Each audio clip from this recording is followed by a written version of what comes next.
Hey, welcome back to another episode of the She's Making an Impact podcast. Today, we're talking all about hiring on your team, how to make sure, you're ready to hire. How do you actually get the right people on your team? How do you onboard them effectively? And what that looks like. And should you, if they're not performing, what does that look like? So all the things related to HR, which isn't, honestly, it's not like the super sexiest topic, but it's something that we need to know as entrepreneurs. And so we made the interview super fun. So you'll enjoy listening to it and learning all about HR, because you do need this.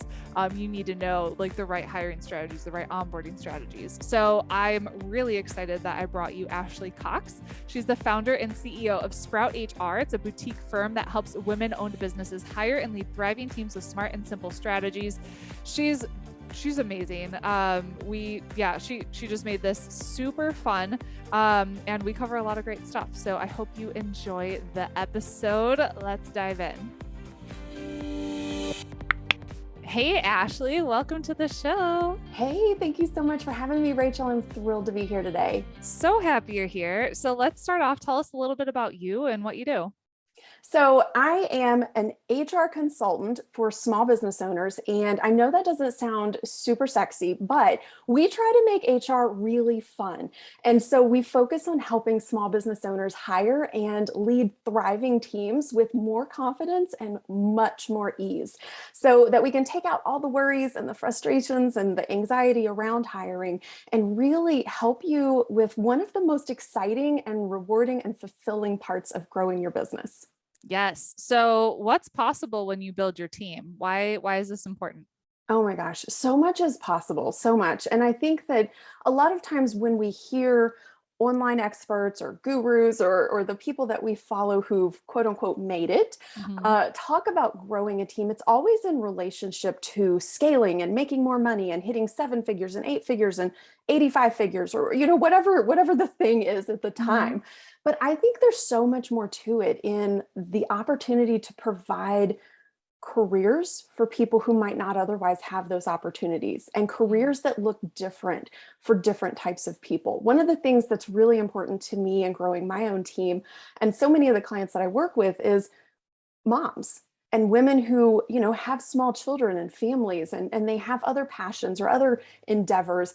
And how do we create jobs and careers for those women and for other people who maybe want more of a non-traditional Monday through Friday, 9 to 5, 7 to 7 type of job.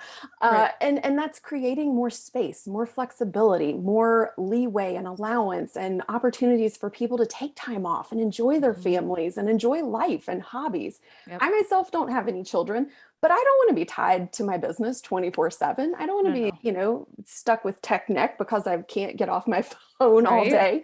So it's about creating freedom and space and opportunity to really live and enjoy your life while enriching the lives of others, I think. I love that. And I know that's what our audience wants. We want freedom. Yeah. I know when I first started my business, I was working 24/7. It was wild. I gave myself adrenal fatigue. I burned out. I gained 30 pounds. I was sick all the time. And I'm like, this ain't good. I can't do this. I felt like a terrible mom. My son was 1. And so I'm so grateful that I learned that lesson the hard way, and now built my business in a way that we have a team that's really there supporting us. And I get to share that with other people. It's there's a better way. There is. Yeah, there's a better way. You don't have to be doing all the things. No. Because a lot of times you try to do all the things and you suck at a lot of it. So much. Oh my God, you suck at so much stuff you don't even realize. And then you're like, oh my God, they can do this so much better and faster than I can. And I don't have the mental, taxing of having to do this thing that I dread and I hate and I procrastinate and I put it off. And then when I do it, I'm like, okay, well, it only took me 5 minutes, but it's really not the best it could be. Yeah, it's mentally draining. I remember when I first started this business, I was really struggling with ActiveCampaign specifically, our email software. And I was trying to spend all this time figuring it out and watching tutorials and all this stuff. And I was like, I need to hire somebody to do this. And then I hired Ariana, who's been on our team ever since. So for 4+ years, and she figured it out that. And I'm like, oh, now that she's doing this, I can go do the important things that my business needs. So 100%. Oh my gosh. And I still fall into this trap. Oh, yeah. I'm human just like anybody else, even though I've been doing this for 15 years and I've hired a lot of people and I've worked on really massive teams before. I still can fall into that trap. Like, let me just do this real quick. I don't want to bother Mara. And then 4 hours later, I'm like, Mara, can you please help me? And she has Yep. it fixed in like 5 minutes. And I'm like, Right. gosh, okay. Reminder, start Yep. with Mara next time first. Yeah. Yes, exactly. So let's talk like, all right, you're gonna hire your first employee Mhm, or contractor. mhm. What are some things that you should do like when it comes to the hiring process? Oh Make my sure you're gosh, getting the right people. for sure. First of all, realize that hiring is a big deal. I think we don't talk about that enough, that it is a big step in your business. It's a big commitment. You're going to have naturally a lot of fear, anxiety, worries that are going to come up. You're definitely going to doubt your ability to actually do this. Mhm. And if you do manage to hire somebody, then you're going to really probably doubt your ability to let things go, because these are Mhm. our babies. We Mhm. have worked so hard. And like you mentioned, Rachel, working so many hours, even in the beginning or the early stages of starting these businesses, to the point of burnout and exhaustion and Yep. fatigue. And so it's going to be hard to let go, because I have poured all of my blood, sweat, tears, and passion into this. Yeah. You better not mess it up.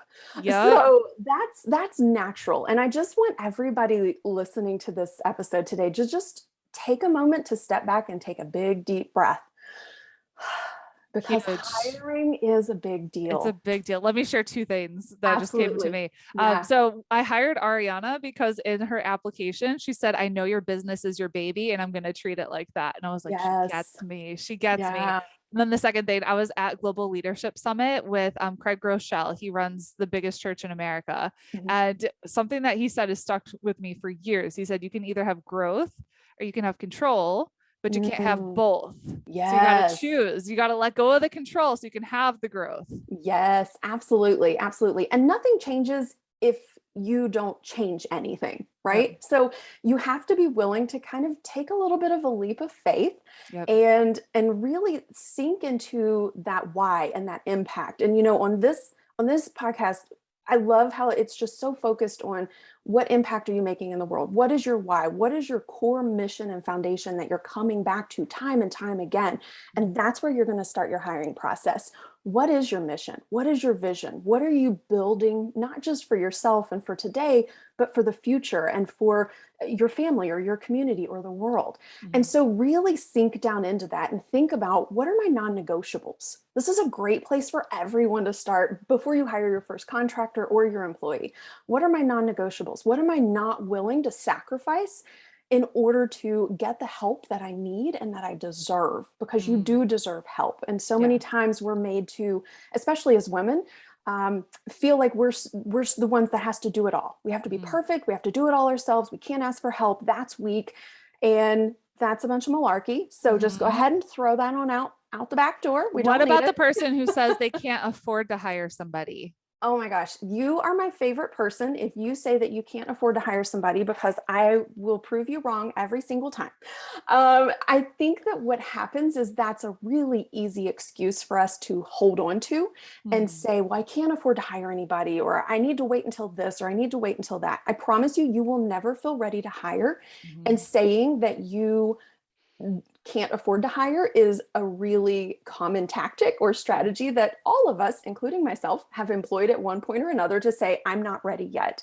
So Mhm. if you do feel like you're not financially prepared to hire, we have a really great payroll challenge over on our SproutHR Instagram account, SproutHR.co. You can check that out. It's a really simple 3-step challenge to help you really build the confidence that you need in order to say, okay, you're right, I am ready. So Mhm. if you have time on the episode, I'll share those 3 points so people don't have to go fishing for them. Let's do it. Okay, awesome. So first, I want you to figure out, what do I feel like is a reasonable amount for me to be able to invest in hiring help in my business on a weekly basis. Mhm. So let's say I can spend $200 a week on getting help, and that might look like 5 hours, 10 hours, 20 hours, depends on the hourly rate. But let's just say $200 to focus on hiring help. Okay, great. So you're going to set up a special bank account or savings account separate from anything else you've got going on. So I'm a follower of Profit First. I've got like 86,000 bank accounts. I know, me too. Oh my gosh. And Yep. so this is going to be another bank account, and you're just going to label this one payroll. So if you don't have a team yet, you don't have payroll, create yourself a payroll account. And I want you to deposit $200 a week into that account for the next 3 months. And every week, what you're going to be doing is you're going to be monitoring, am I able to put this in? Am I not able to put this in? And one thing I want to make sure that you don't skip is don't skip paying yourself, because you can't self-sacrifice in order to hire help. So make sure you're paying yourself and deposit your $200 into your bank account. Now, at the end of that 3 months, what I want you to do is answer a few questions. Was I able to make every weekly deposit? Yes or no? Okay, great. Was I able to pay myself at every paycheck interval, whether you pay yourself weekly, biweekly, monthly, whatever that looks like? Okay, yes or no? And then did I have to pull from that payroll account at any point in time to pay another bill or expense in my business? So if the answers were yes, yes, and no, so yes, I paid $200 a week. Yes, I was able to pay myself. No, I didn't have to pull from that account.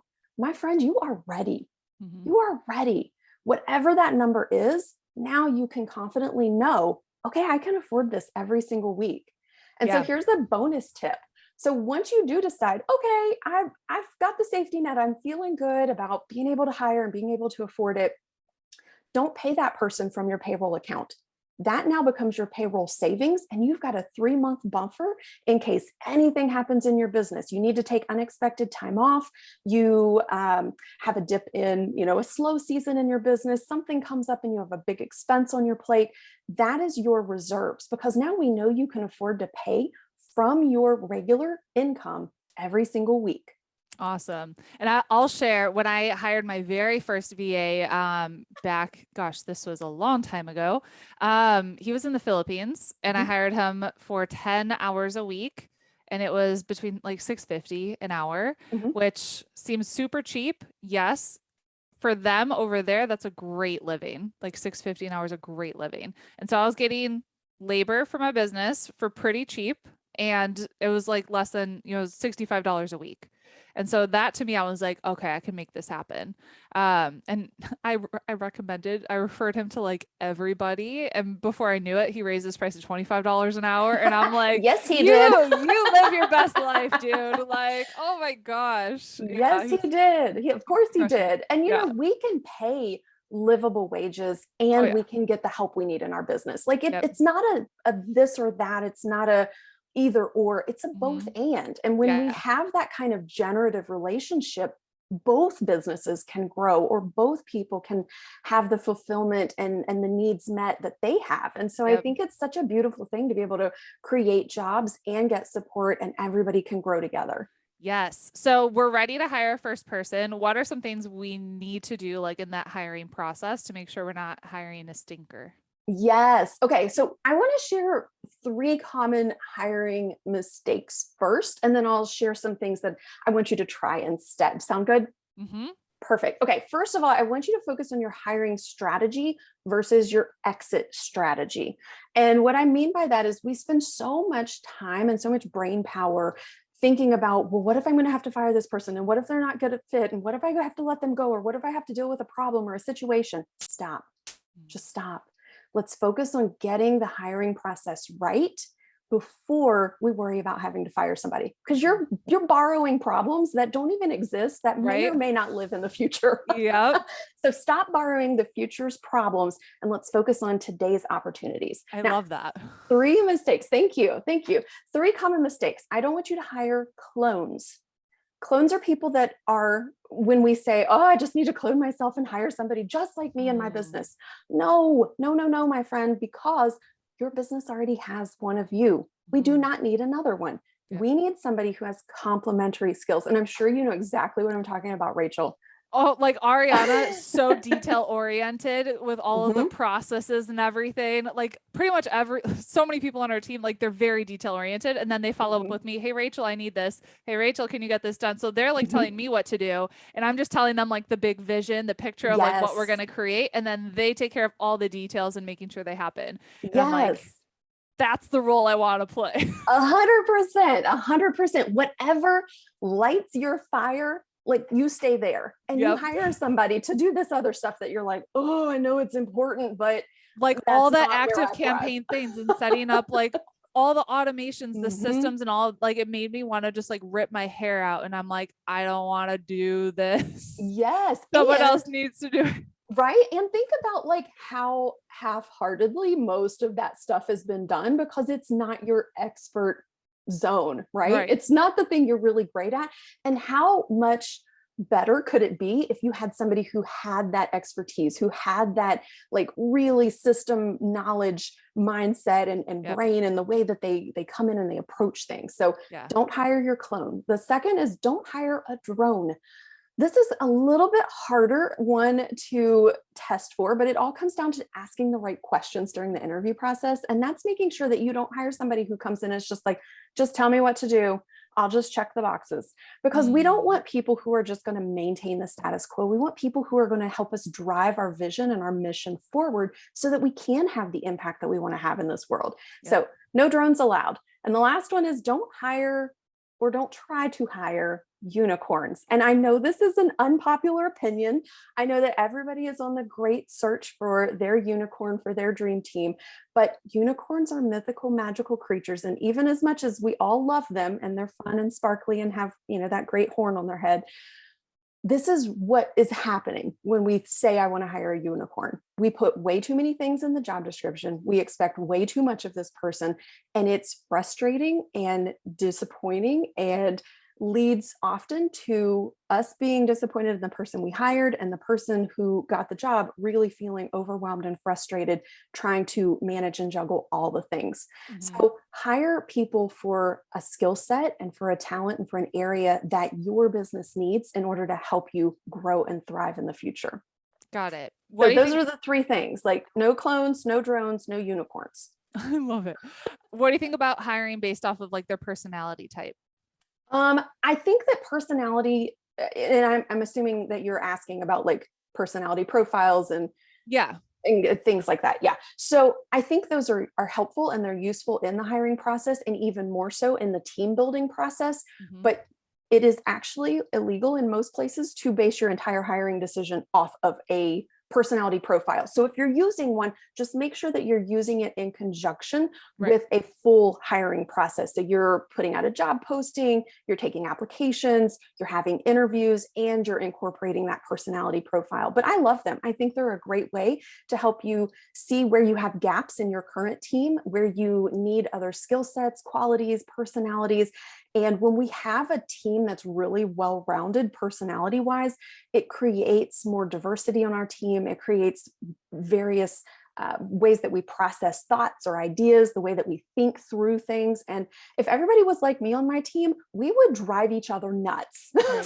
So we need other personalities to balance out. We've got the highs, we've got the lows, we've got the thinkers, we've got the visionaries, we've got people that really enjoy doing the work and like really digging in. So I think that they have a place, and I love using them. And I've probably taken just about every personality profile that's out there. Yes. So let's say we hired somebody. How do we onboard them effectively?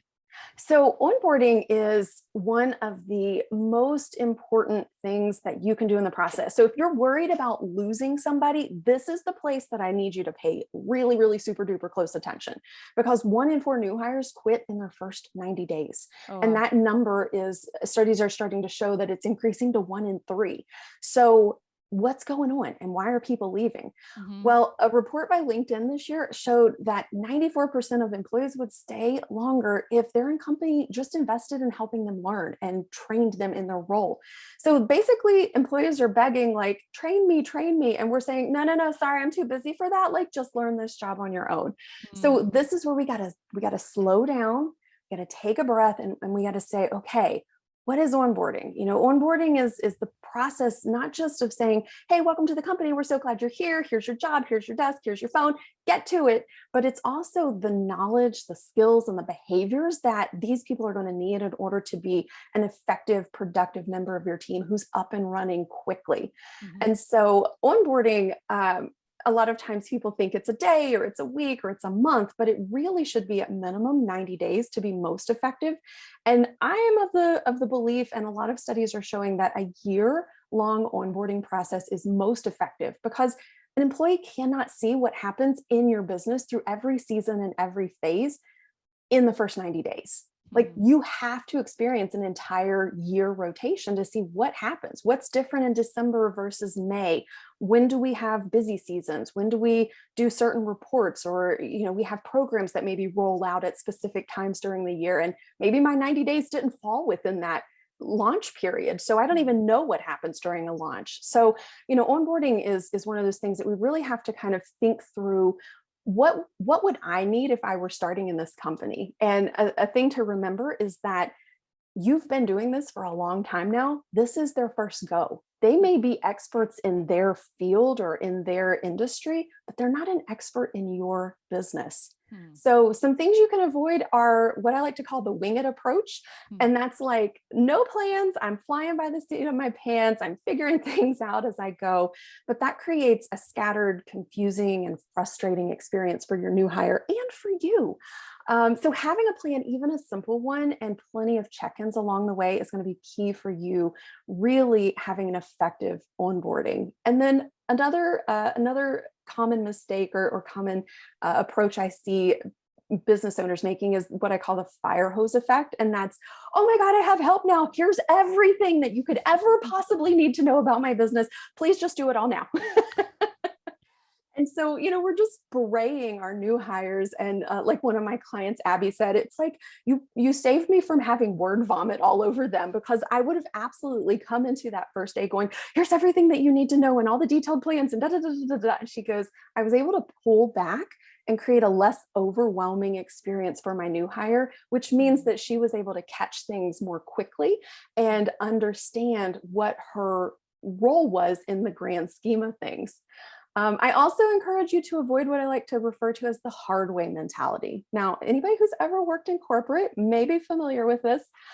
This is the saying that your boss would say, well, I had to figure things out this way, so you do too. Let's maybe not bring that into 2022 with us, because it's not helpful.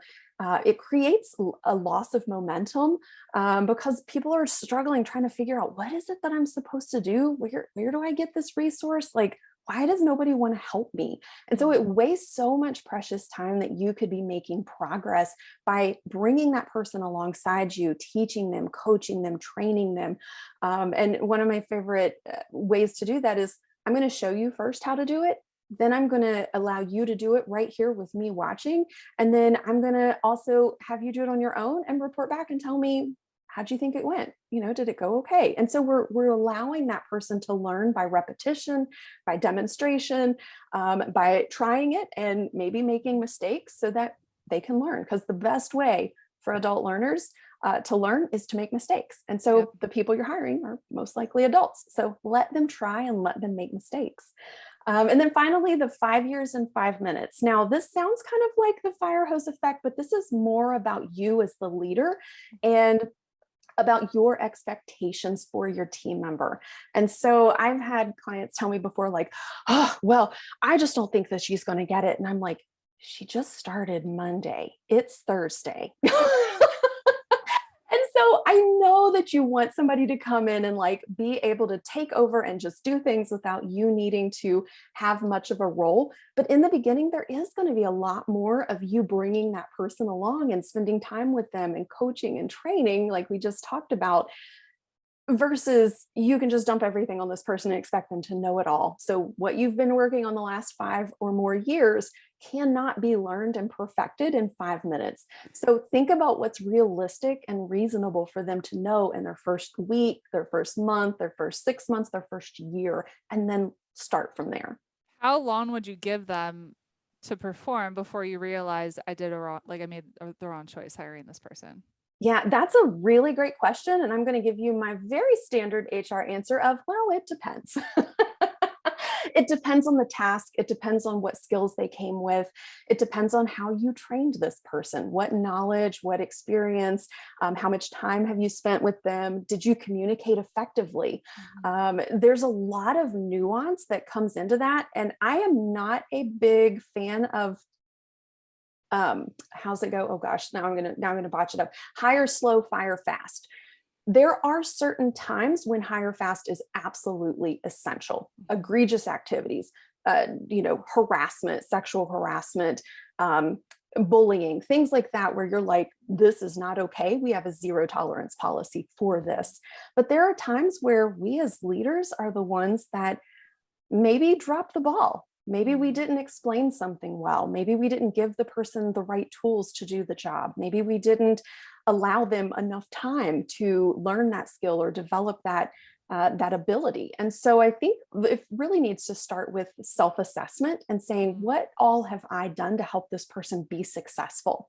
And then, okay, if I feel really confident that I've done everything I can, having a conversation with that person, assuming that they're doing their best or they're trying their best, what I like to call positive intent. This person is not trying to, screw over your business. They're not trying to throw caution to the wind and destroy everything. They're actually trying their best, and just approaching the conversation with, help me understand what's going on here.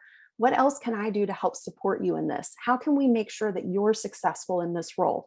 And then and only then are we going to start talking about terminations and all of the scary stuff that we talked about in the beginning of this episode that you're worrying about now, that you're probably going to avoid if you're just taking some proactive measures when you're hiring, when you're onboarding, and then when you're having those conversations with your team members.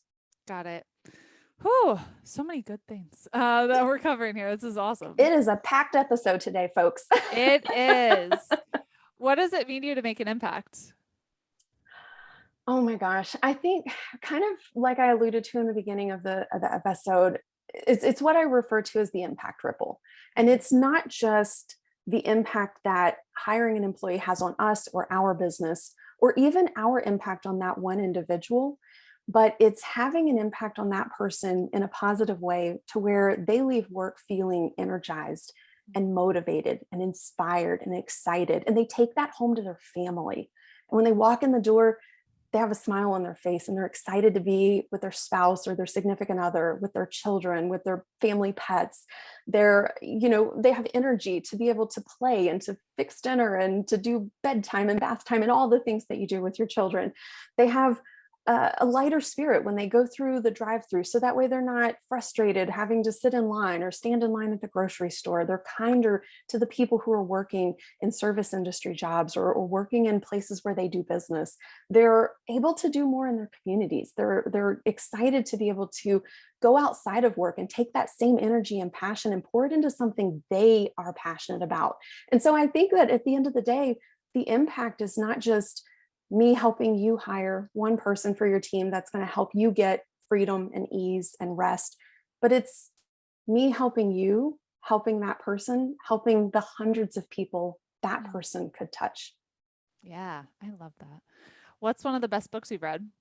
Oh my gosh, I love this question because I read voraciously.